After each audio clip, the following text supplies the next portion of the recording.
Hi, everybody. As Eric says, it was not that long ago that I had a role very similar to the role that you all have at Walmart and then in the federal government. So it's fun to be amongst so many friends and colleagues again. Can I see a quick show of hands? How many of you have greenhouse gas goals in your organizations? Up higher. Do you have a greenhouse gas goal? Great. And of those, how many of you have actually measured and reported your greenhouse gases? Great. And how many of you realize that Scope 2 purchased electricity is a pretty big part of your pie? Yep, great. And there's essentially two things we can do about that, right? Energy efficiency and buying clean energy. So you reduce as much as you can, and anything left over, you need to buy clean energy.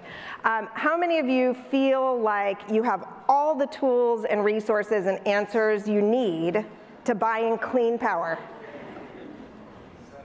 Set up. Jeff, come on, set up. Okay, total setup. So that's why the Renewable Energy Buyers Alliance came to be. It really started with 13 companies in a room at the WWF offices in 2013. BSR was there, Rocky Mountain Institute was there, World Resources Institute was there. And I bet probably all 13 of those companies are in the room. So it was companies like Walmart and General Motors and Johnson & Johnson and Coca-Cola and Google, Salesforce Facebook. And a bunch of others. Facebook wasn't actually there. They weren't at the meeting. They weren't at the first meeting. But essentially, a small group of companies just like us in this room came together and said, you know what, we don't have all the resources we need to figure out how to buy clean energy for the energy that we can't reduce. For everything we can't reduce through energy efficiency and energy optimization, we really need more tools and resources. And those companies that hadn't yet done clean energy deals really wanted to learn from those companies that had done clean energy deals. How did you pitch your CFO? How did you get your lawyers on board? You know, committing to buying clean energy is a totally different ballgame than just paying a utility bill. And so that really was the genesis of Reba back in 2013.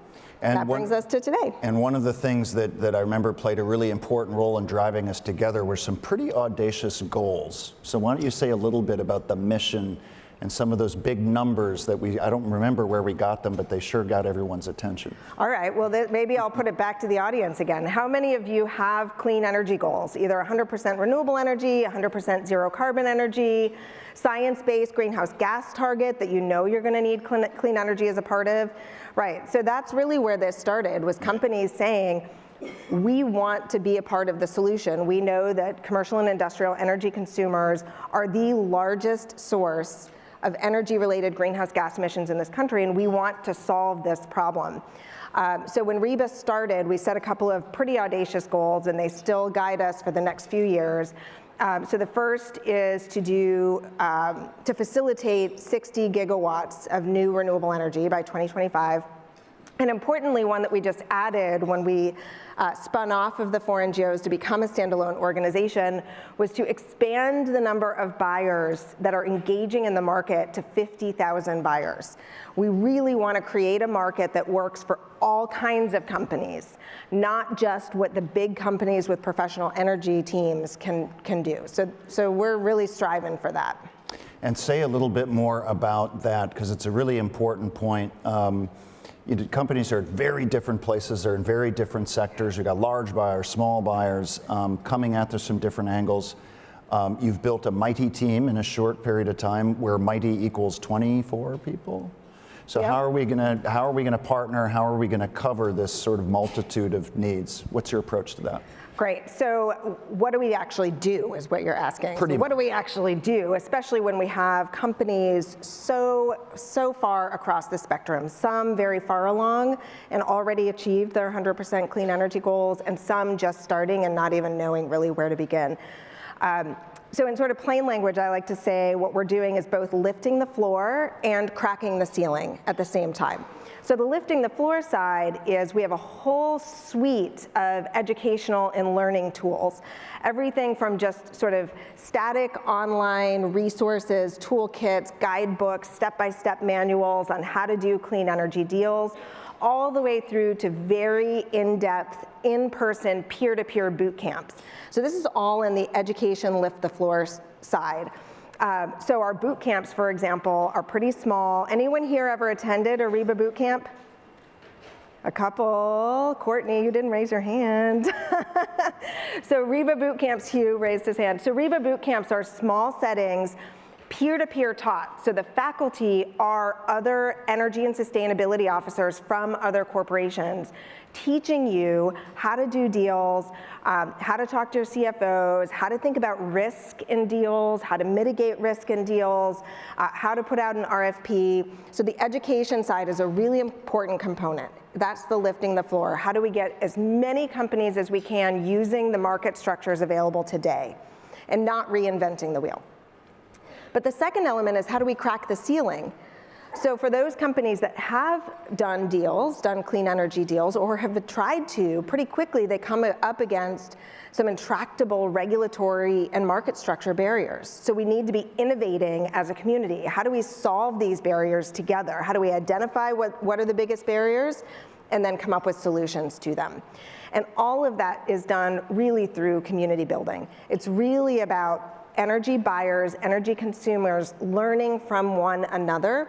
What we often find in our community is that buyers come together and do deals together. So we have several aggregation deals that have come out of the Reba community where members have met one another either at Reba boot camps or Reba summits and then gone out and done joint RFPs together and actually procured clean energy together. So that's an example of how building the community facilitates actual projects. So I also remember one of the things that really guided us in the direction of creating Reba, in particular Reba is a C6, which if not clear to you is a trade association. This is actually a buyer-led trade association that is able to engage in lobbying and public policy work. And so that leg of it, this giving business a collective voice on policy, was a big part of it. You and I have talked about the fact that we're hearing more and more about that. What would you say is the state of the game in terms of having the boots on the ground that we need and organizations and partners positioned to enable us to have our companies showing up? And maybe it's renewables together with carbon price, I don't know. I guess that's part of the question. How much more we got to do and what's Reba going to do to help us get there? Yeah, so the regulatory and public policy advocacy piece is a really interesting one. And it's evolved so much in the last 5 to 10 years with more and more companies, I think, saying, boy, if I could just buy more clean energy, that's the biggest impact I can make on reducing greenhouse gas emissions, both for myself and for my supply chain.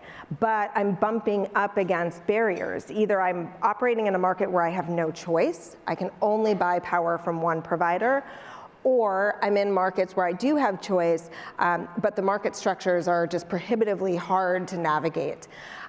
So we are seeing more and more companies want to get into that space, but also in my experience, most do with some trepidation. So I presume most of your all government affairs teams are not thinking about energy. It's not the #1 topic on their list.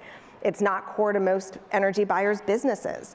So there is sort of a learning curve for most government affairs teams, and there again the peer-to-peer education and collaboration makes a big difference there. So when a new government affairs officer wants to learn about what are the things I can do to lobby on clean energy advocacy, it really helps a lot to hear from the government affairs teams from other companies and what they've done and how they balance it with all the other government affairs priorities.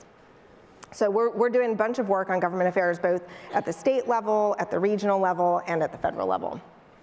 So now my own version of the setup question. Miranda, tell us, if a company's interested, how can they get involved in Reba? What should they do? What's the next step? So a couple things. First of all, is there anyone in the room, and I know there are a couple of you, who are participants in the Reba community today? If so, would you stand up? I see a bunch of you. Awesome. Actually, I see some of our leadership circle. I see some of our board members, our advisory board members. So I'm going to put you guys on the spot. If anyone wants to learn about what it's like to be part of Reba, please feel free to talk to these guys. They will give you their unvarnished opinion of how great Reba is. So that's number one. Number two, you can go to our website, rebuyers.org. Thanks, guys, you can sit. rebuyers.org. It's not reba.org because Reba McEntire owns everything Reba related. So and we are going to get her to sing at one of the summits. We'll try to get her to sing at a summit. So rebuyers.org. You can email me. It's super easy, Miranda or Ballentine at rebuyers.org. And also at the registration desk, we've put some black folders that have my business card attached and just a little bit more information about the Reba community. So pick one of those up and learn a little bit more or talk to your colleagues here. And that's it. It's that easy.